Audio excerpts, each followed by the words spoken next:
Recording progress. This video, finally getting it made, covers section 6.5, which starts on page 258, covering dividing polynomials.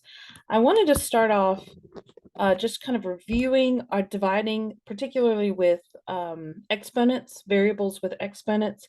So just as a review, when we divide,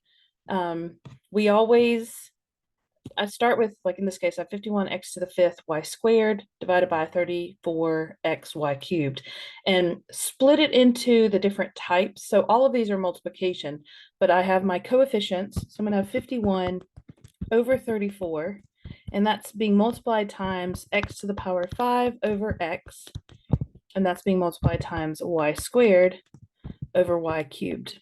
So that way we can just kind of handle these one piece at a time. So 51 and 34, I believe, are both divisible by 17. So I'm going to reduce these, not by multiplying, dividing both my numerator and my denominator by 1, but it's 17. So 17 goes into 51 3 times, 17 goes into 34 twice. So that reduces to 3 over 2, or 3 halves. When we divide with exponents, you have an understood exponent of 1 when you have just the variable. And so this is x5 minus 1, which gives us x to the fourth. So we'll get to that in a second. And then this one is two minus 3. All right, so the 3 halves we've already reduced. X to 5 power of 5 minus 1 is x to the fourth. And then this one is y to the power of negative 1, which just means that the y goes in the denominator. So we can also rewrite that as 1 over y. All right, so when we add all that back to, multiply, I guess, combine it all back together, then we take all of our numerators, that's kind of an understood over 1, and we can simplify this to 3x to the fourth over 2y. So for those of you that still kind of struggled with the exponents, I'll use the x option as a kind of example. So x to the power of 5 is just x times itself 5 times. So we have 5 x's in the numerator, and then we're dividing that by 1x in the denominator. Well, x over x is 1, and so that just leaves us with the 4 x's, and so that's where we get x to the fourth. Same thing with the y. You have y times y over y times y times y. These cancel out and these cancel out. You're left with a 1. Anything divided by itself is just 1 over y. So that's where those two came from. All right, so now we're going to look at dividing polynomials, and I'm going to cover just dividing a polynomial by a monomial, and then dividing a polynomial by a certain type of monomial, which we can use synthetic division in order to complete. So for the first one, let's go ahead and look at the example here. So if you have a polynomial 3x squared y cubed plus 9x to the fifth y and then z squared. And then for this last one, we have x to the power of 4 y and z to the power of 5.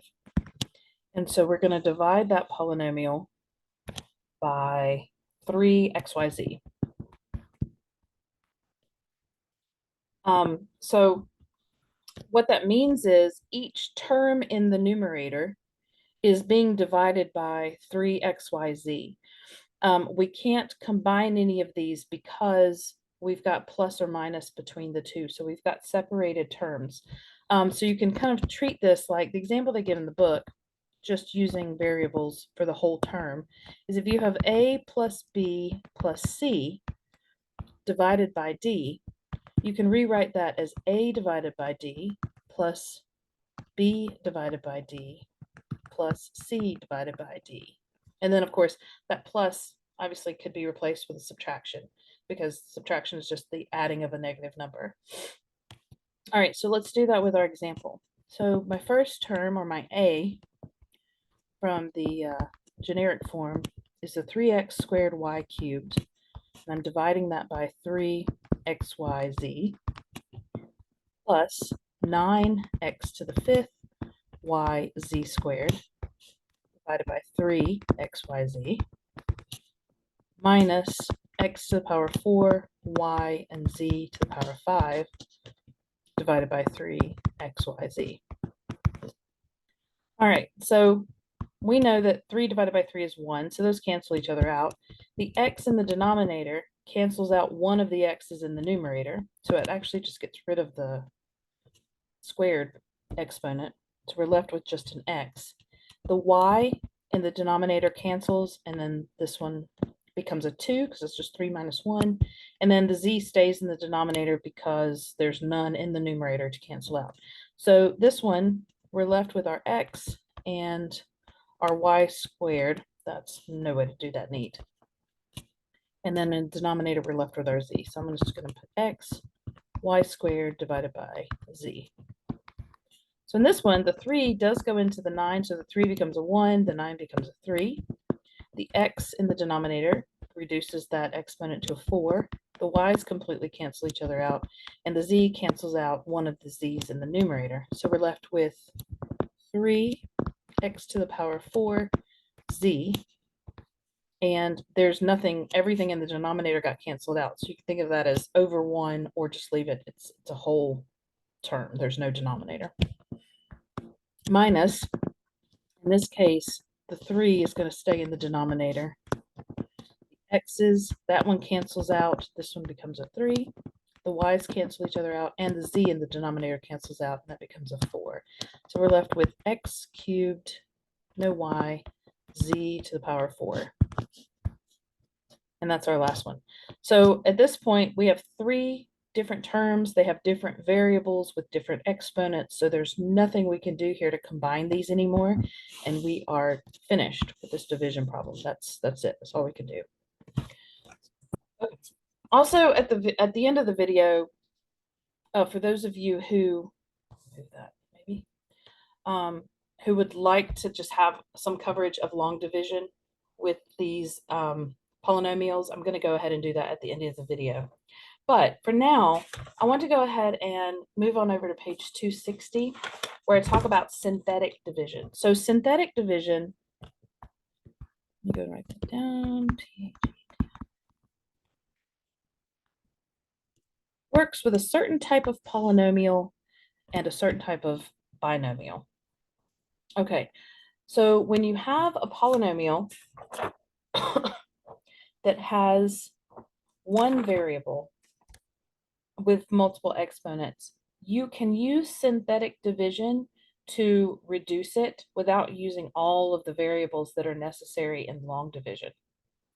Let me just double check what I've got here. So when you have a polynomial that has a specific, so this is, I kind of use this today with division. It has a coefficient and that variable x, but it's the same variable, plus some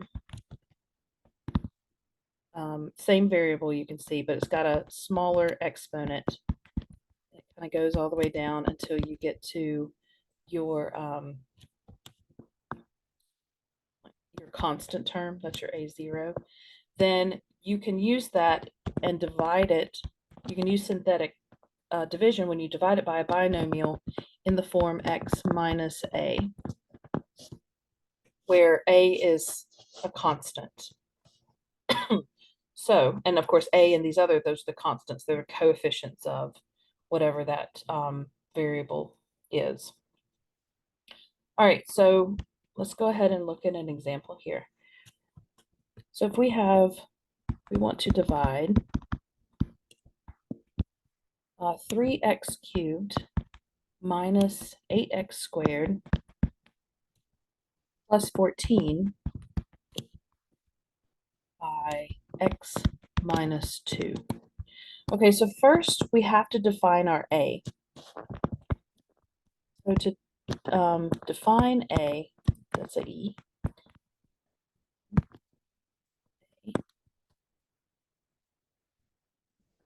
Okay. All right, so define that variable a. So we have our formula x minus a, and then we have our binomial here, x minus 2. So because the subtraction is included in the definition of this binomial, then that means that just the 2 is our a. So a equals 2. So the second is your synthetic division.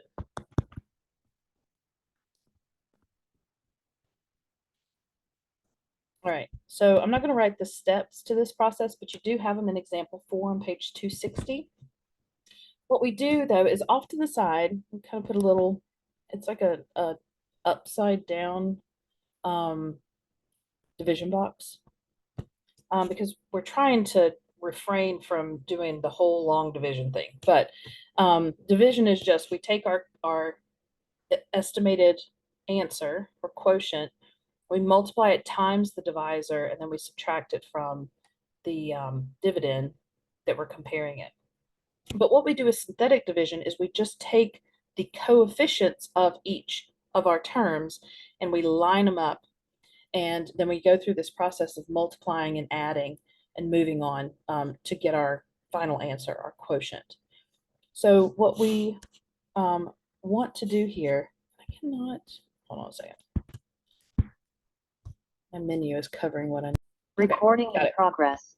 Okay, so all we're looking at here are these coefficients of each term. Carry the sign with it, because if you notice in the example above, there's always pluses between each. So if you have a subtraction, you need to carry that subtraction with the term that follows it. We also have this 14. But we have to be careful here because our largest exponent is the x cubed. So its coefficient goes first. So that's 3. So this is like the coefficient of our x cubed. So if we have an x cubed, we have to have an x squared, we have to have an x, and then we have to have, that's like x to the 1, and then we have to have our constant. So we have an x squared, it's -8, but we don't have an x term. We don't have the linear term in this polynomial. So that means that that's a 0, because anything times 0 is 0. We don't include that in the final expression of the polynomial, but it has to be represented here. Then we have a positive 14 as our constant. All right, so the first step we do is we bring down that very first coefficient, and that is going to represent the first term in our answer, in our quotient. But we multiply that times 2, and then we place the product into the second column, and we're adding it. So 2 times 3 is 6. We place that under the -8, and that gives us a -2. All right, and then we do that process again. 2 times -2 gives us -4. 0 minus 4 is -4. And then 2 times -4, put that product here, is -8. 14 minus 8 is 6. All right, so because in our dividend we had an x squared, or excuse me, an x cubed, that means that the first term in our quotient has to be reduced by 1x, because we're reducing each of these by x. We're dividing them by x. So x cubed divided by x is x squared. So these come down and become the coefficient of our answer. So that's 3x, not cubed, squared. That's a negative, so I'm going to make that subtraction. So that's -2x. Then we have -4. There's our constant term, which is the last term in the polynomial. So that means this 6 is our remainder. So we have a remainder of 6. So that means that this binomial, x minus 2, does not divide evenly into the polynomial that we have, the 3x cubed minus 8x squared plus 14. We're going to have a remainder. So it's not an even factor. That's like trying to divide 4 into 35. It's going to go into it 8 times, but you're going to have a remainder of 3. So that's essentially what we're doing. That's what that last number means. That's why also, those of you that were in class when we were talking about factoring polynomials, we looked at the remainder and we learned a way to find out if there is a remainder or if that binomial is a factor of that polynomial. Okay, let's go ahead and move into our second example. Pretty much the same thing, but this is going to show you an example of when you don't have a remainder.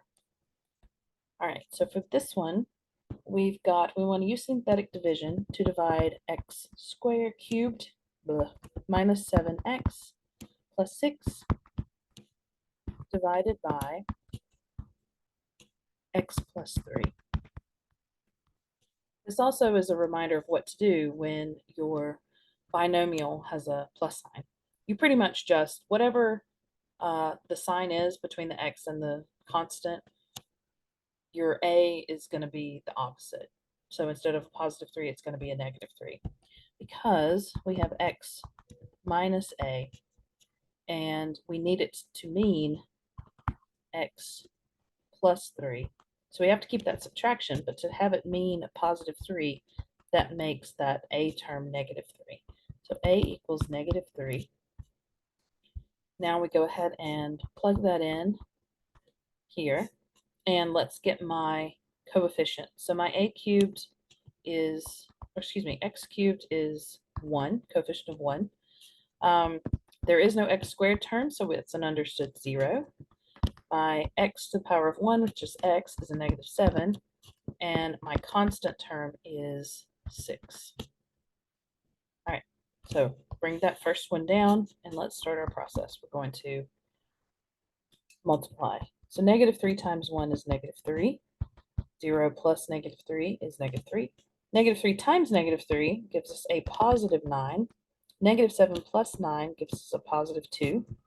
Negative 3 times 2 gives us a negative 6, and 6 minus 6 is 0. So we have x squared, because 1 is understood, minus 3x plus 2, and then we're done. We have no remainder. So that means that the x plus 3 is a perfect factor. It factors directly into the polynomial that we're comparing it to. And that's it for the dividing by a monomial and the synthetic division. So now I'm going to start, I'm going to do a quick review of the long division for those of you that want that, because you might need it for like SATs and other things. But for the most part, we're going to use the synthetic division going forward when we are factoring polynomials. Recording in progress. So picking up with example 2 and example 3 on page 259, this is going to cover long division. So the first one, when we do long division, it's just like regular division, except you're working with polynomials instead of just numbers. So if we are being asked to divide, I should have already written this down, but y'all got speed. X cubed plus 4x squared plus x minus 6 by x squared plus x minus 2. So in this case, obviously our divisor is not in that format of x minus a. We don't have just a binomial. So there's no way that we can use long division in order to do this. We also have to use that when we have multiple variables like x and y. So when I do the homework, I'm actually going to work through some of the homework examples that cover the long division as well. All right, so let's get into this. So when we divide these two, then the x squared plus x minus 2, that's our divisor, so that goes outside the house.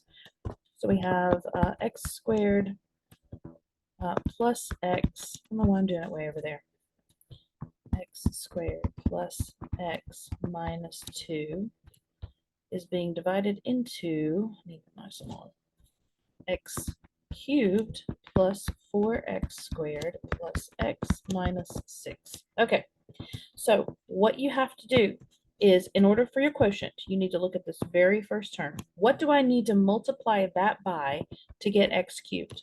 This one's nice and easy. I just need one more x. So I'm going to put x right here, and I know then you just distribute that x essentially. So that's x times each term in our divisor. So x times x squared gives me x cubed. Also, when you put it in, line it up directly under the term that has the same variable with the same exponent. So x times x is a positive x squared. And then x times -2 is -2x. Now, you are subtracting this entire thing. So you can either make sure that when you write it, write the opposite of the sign you need, or you can write it just like I do, and just don't forget that that subtraction's in front of it. All right, because the whole idea is to get rid of that first term. So x cubed minus x cubed is 0. We got rid of it. So this is 4x squared minus a positive x squared. So that's 4x squared minus x squared gives us 3x squared. X minus a negative 2x makes this guy positive. So this is x plus 2x. So that's plus 3x.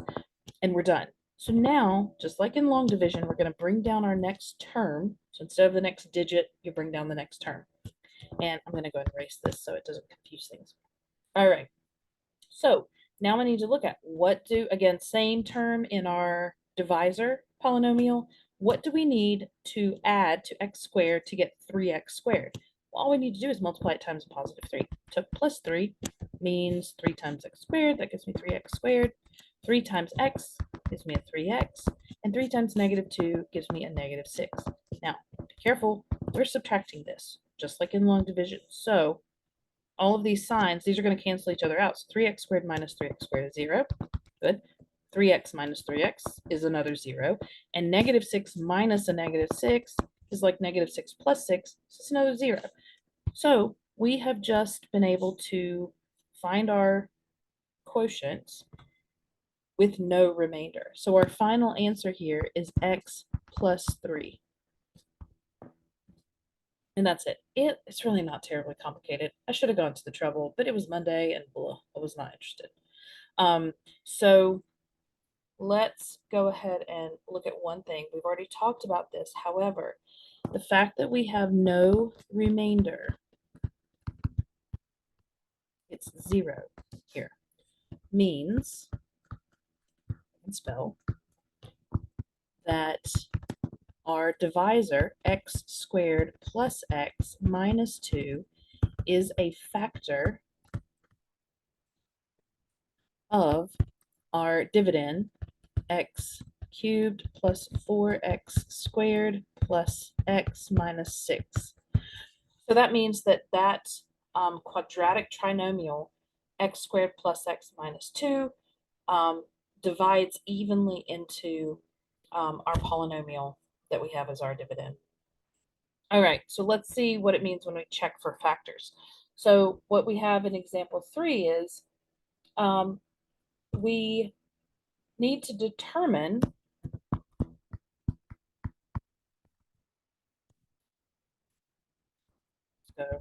so determine whether x minus 2 is a factor of 3x cubed minus 8x squared plus 14. All right, so be really careful here. We have an x cubed, we have an x squared, we do not have an x term. And then we have our x. So this one needs to be, the coefficient there is 0. So we're going to have to plug in a 0 when we do our long division. I just want to make sure y'all know where that comes from. So what we do is, this becomes our divisor. So we're going to divide it into this polynomial and find out if we get a remainder of 0. If we do, then x minus 2 is indeed a factor of this polynomial. Dividend. So set that up as long division. I've got x minus 2 as my divisor. Inside my little house here, I've got my 3x cubed minus 8x squared. Remember, we still need to have an x term, a linear term there, so we've got to add the 0x plus 14. Never make it long enough. That's all right. All right, so now we just do long division. So I'm looking at my x. What do I need to multiply times x to get 3x cubed? I need to multiply it by 3x squared. And again, with the synthetic division, that's why your solution, your quotient, always has one less exponent value for this first term. Excuse me. So 3x squared times x indeed gives me 3x cubed. 3x squared times -2 gives me -6x squared. And then don't forget, you're subtracting that expression So 3, that's a 0. -8 minus a -6 is the same as -8 plus 6. So this is -2. We subtract because these are unlike signs. -2x squared. So now I'm going to bring down my 0x. All right, so to turn my x into a -2x squared, I need to multiply it times -2x. -2x times x is -2x squared. -2x times -2 gives me a plus 4x. So again, we are subtracting this. So -2 minus a -2 is 0. 0 minus a 4x is -4x. So I have that. Now I'm going to bring down my plus 14. All right, so to turn the x into -4x means I have to just multiply it by -4. -4 times x is -4x. -4 times -2 is a positive 8. I am subtracting this. So I got rid of my first term. -4 plus 4x is 0. However, 14 minus 8 is 6. So I do have a remainder. Therefore, x minus 2 is not a factor of 3x cubed minus 8x squared plus 14. Because it does not divide evenly into that polynomial. All right, so that covers long division, synthetic division, dividing by a monomial. That should cover everything that you're going to need. I am going to make the lesson video for section 6.6, factoring polynomials. Then, if I haven't gone completely brain dead, I'll make a video covering the homework. If not, I'll make it tomorrow night. I might have to space myself out, but I'll do the best I can. All right, thanks, guys.